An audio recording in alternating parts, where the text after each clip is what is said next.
성도 여러분 반갑습니다. 신약 성경 마태복음 개관 영상을 저희들 여러분이 잘 보셨을 텐데 오늘은 마가복음에 대한 개관 영상으로 여러분과 함께 하겠습니다. 헬라어 성경에서는 토카타 마르콘 유앙겔리온이라고 쓰여져 있어요. 그리고 영어 성경은 마크스, 그리고 한문 성경은 마커프인이라고 읽습니다. 개역 우리 한글판에서는 마가복음이라고 우리가 잘 알고 있죠. 마가복음은 총 16장으로 구성이 되는데 사복음서 가운데 가장 분량이 짧기는 하지만 예수의 십자가 사역과 희생을 압축적으로 보여주고 있다는 점, 그리고 예수를 알아가고 또한 초대교회 당시의 교회가 어떠했는지를 알고자 하는 분들에게는 이 마가복음이 더없이 중요한 신학적인 보고서라고 할 수가 있겠습니다. 마가복음서의 저자는 마가 요한이라고 하는 마가인데 히에라폴리스의 감독이었던 파피아스가 마가는 베드로의 통역자로서 예수를 따라다니면서 그 말씀과 행적을 비교적 정확히 기록했다고 증거하는 문서를 우리가 봅니다. 그래서 특히 사도행전 2장이나 12장 등을 참고해 보면 마가에 대해서 좀 더 상세하게 알 수가 있는데, 마가는 예루살렘에서 큰 집을 가지고 있었는데 그 집을 초대교회 예배 장소로 내주었던 마리아의 아들이 바로 마가였습니다. 그리고 마가는 초대교회의 목회자이기도 했고 선교사였던 바나바의 조카였는데 바울과 바나바의 제1차 선교 여행에 동행을 했기는 했지만 중간에 포기하고 돌아가게 됨으로써 사도행전 13장에 보면 훗날 바나바와 바울이 갈라서게 하였던 인물로도 알려져 있습니다. 그렇긴 하지만 후일에 바울이 로마에서 눈 감기 전에 목회 말년에 마가를 데리고 오라, 저가 나의 일에 유익하니라는 말을 할 정도로 바울에게나 또는 베드로에게도 신임을 받았던 사람으로 초대교회와 기독교 선교 역사의 자리매김을 하고 있는 인물이 바로 마가가 되겠습니다. 마가복음서의 기록 장소는 대체적으로 교회 전통의 자료를 찾아본다면 로마로 되어 있습니다. 그래서 기록 시기도 로마 역사와 연관이 있다고 보는데 대다수의 신학자들은 기록의 시기를 AD 70년 로마가 예루살렘을 멸망시켰던 전후로 추정을 하는데 대개는 베드로의 순교 AD 68년경이죠.를 전후한 AD 55년에서 68년으로 저작 시기를 보고 있습니다.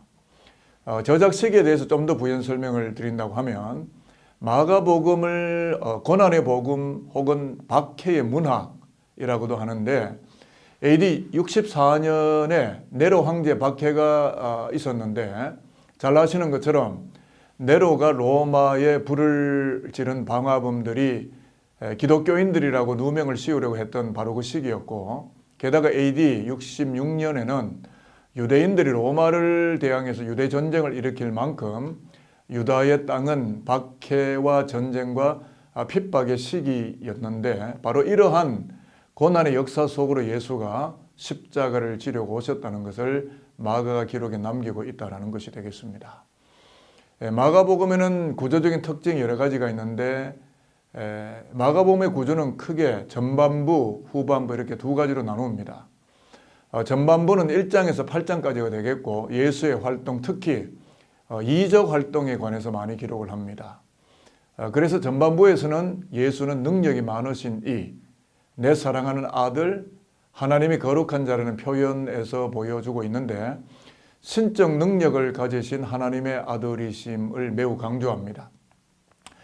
그래서 8장 29절에서 우리가 읽게 되는 것처럼 주는 그리스도 신이다라는 베드로의 신앙 고백을 절정으로 마가복음의 전반부가 갈무리 됩니다. 그리고 지리적으로 본다고 할 때 전반부의 활동의 주 무대는 갈릴리가 됩니다. 예수는 갈릴리를 본거지로 삼고 기적을 행하고 그곳의 백성들로부터 환영을 받습니다.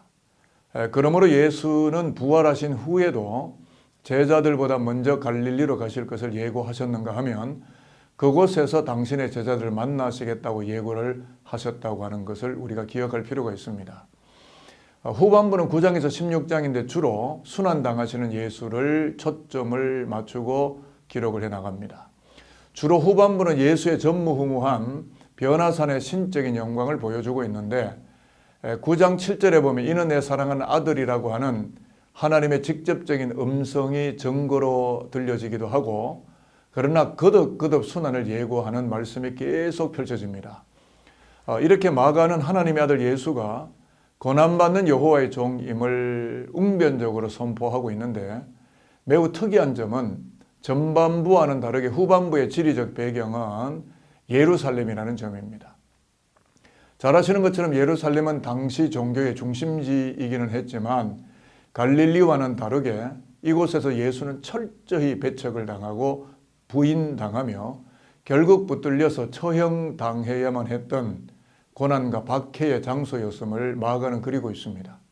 그리고 그 고난의 십자가가 세워진 예루살렘에서 부활의 새 아침이 일어날 것을 예시해 주면서 마가의 독자들을 믿음으로 독려하고 있다는 점이 되겠습니다.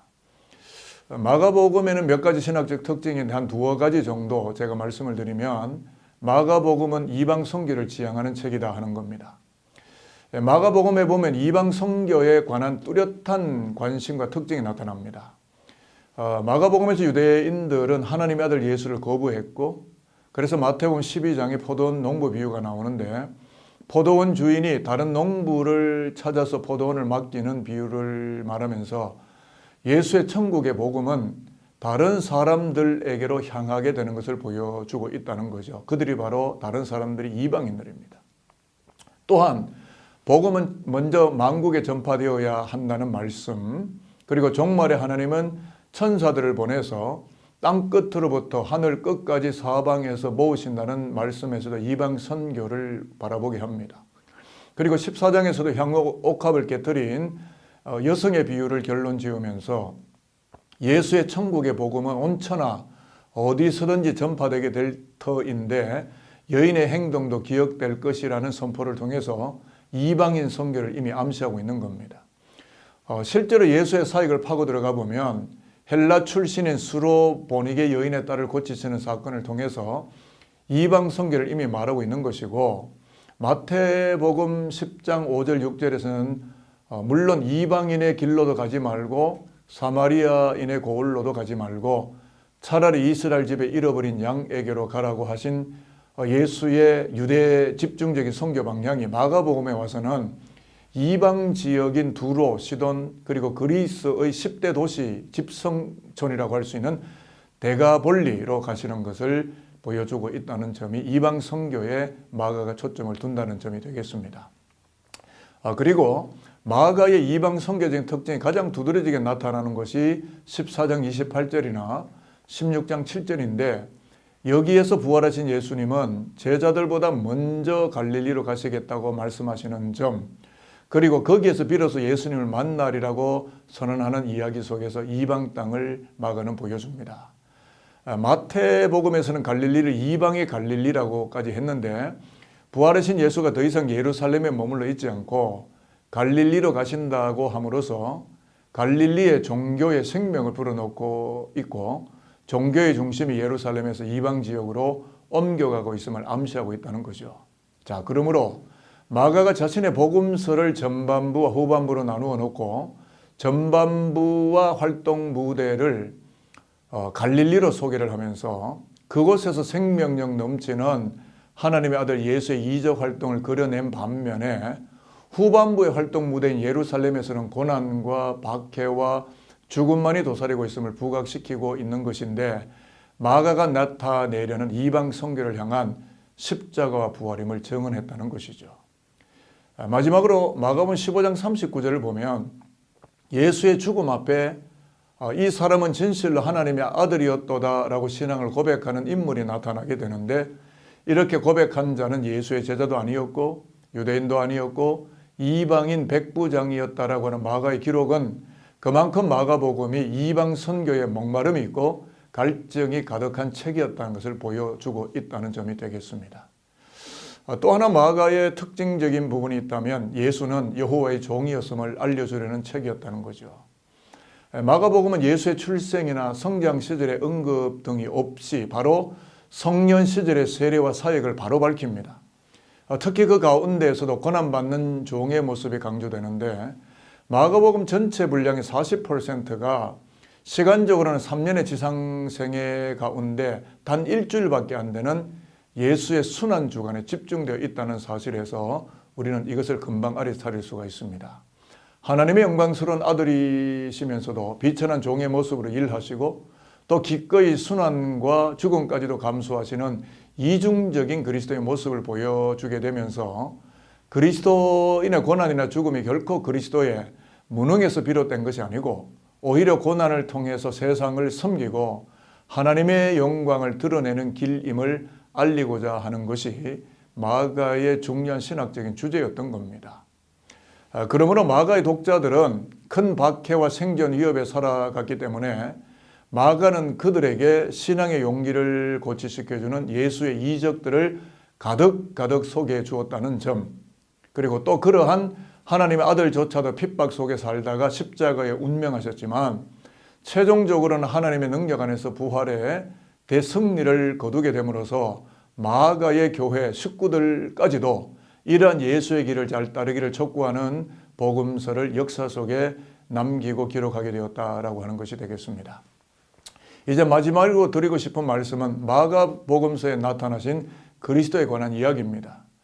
마가는 예수를 어떻게 말하느냐 하면 고난을 통과하는 종으로 묘사하고 있습니다.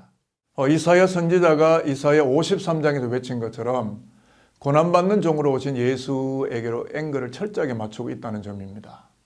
예수는 세상에 육체로 계실 때에 죄로 인하여 방황하는 인간의 요구를 채워주시는 사역을 하셨지만 최후에 당신의 생명을 십자가 위에서 전 인류 공동체의 희생제물로 내어주심으로써 인간을 구원하시려고 피와 희생을 친히 담당하시는 고난의 종으로 인간 역사 속에 계셨다는 것을 마가는 보여주고 있습니다. 이와 같이 마가는 예수께서 당신의 최종 종착지인 골고다 십자가를 마음속에 깊이 새겨 넣으시고 묵묵히 그 십자가 고난을 통과해야 하는 종으로서의 역할을 수행해 나가는 과정을 생생하게 그려낸다는 점입니다.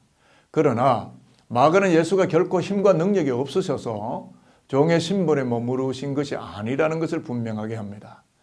예수는 원래 종이 아니라 하나님의 아들이셨지만 스스로 자원하셔서 종의 역할을 담당하셨음을 마가복음 1장 1절에서도 강조하기 시작합니다. 그래서 마가복음 1장 1절을 보면 하나님의 아들 예수 그리스도의 복음의 시작이라 이렇게 시작을 하는 것을 본다면 마가는 예수가 절대 능력을 가지신 하나님의 아들이셨지만 죄인들을 너무 사랑하셨기에 그들을 섬기시려고 하늘을 버리시고 스스로 종이 되어 가장 비천하고 고독한 삶을 살다가 죽음까지 당하심으로 이 땅 가운데 영생을 가져다 주신 위대한 하나님의 종이심을 증언하고 있다는 점이 되겠습니다. 결국 우리는 마가가 제시하는 예수의 메시아적 고난과 그 이미지를 들여다볼 수만 있게 된다면 예수는 십자가 앞으로 담대하게 걸어가고 있는 고난받는 종인 동시에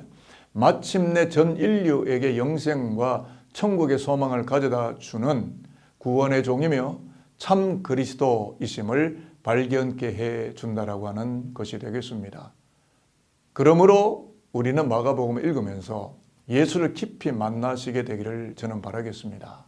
예수는 하늘 영광을 버리시고 자신의 높음을 스스로 제한하시고 기꺼이 고난의 종이 되려고 인간의 역사 안으로 침범해 오신 메시아 그분이 되시고 또한 그리스도이시고 하나님의 기름 부음을 받은 구원자이심을 깊이 깨달아서 마음속에 그분을 영접함으로써 죄악의 불순물 그리고 타락한 도덕의 녹조 현상에 물들지 아니하고 그리스도로 말미암아 구원되어져서 하늘의 높은 생명을 살아가는 기독인들이 되어지는 저와 여러분이 되시기를 주 예수 그리스도의 이름으로 축복합니다.